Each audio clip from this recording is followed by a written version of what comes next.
চলছে পৌষ মাস, বাড়ছে শীতের তীব্রতা। মধ্যাহ্নেও ঢাকার আকাশে মিলছে না সূর্যের দেখা। শনিবার সকালে ঢাকায় সর্বনিম্ন তাপমাত্রা রেকর্ড করা হয়েছে 12.5 ডিগ্রি সেলসিয়াস। ভোর থেকে নগরীর বিভিন্ন এলাকায় হালকা থেকে মাঝারি কুয়াশা, আর এতেই ভোগান্তিতে পড়ছেন নিম্ন আয়ের মানুষ। অতিরিক্ত কুয়াশার কারণে ঠিক মতন গাড়ি চালাইতে পারতেছি না, জমা তো দিতেই পারতেছি না, মানুষের নাই। শীতের জন্য রাস্তায় নামছে গাড়ি চালার জন্য, কষ্ট, সংসার চালাইতে পারতেছি না। প্রচুর ঠান্ডা, কিন্তু সূর্য তো দেখা যাচ্ছে না।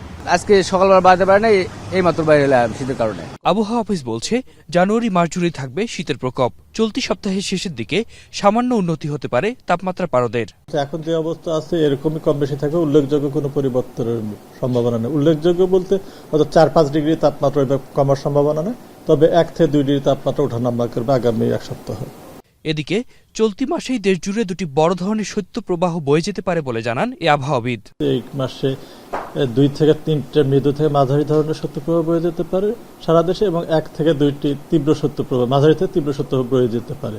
সেক্ষেত্রে তীব্র শৈত্যপ্রবাহ যখন হবে সেক্ষেত্রে তাপমাত্রা 6 থেকে 4 ডিগ্রির মধ্যে থাকবে, এবং মাঝারি ধরনের শৈত্যপ্রবাহ হলে সেটা তাপমাত্রা থাকবে 8 থেকে 6 ডিগ্রি। রাজধানীর তাপমাত্রা আগামী 2-1 দিন এমনই থাকার পূর্বাভাস রয়েছে।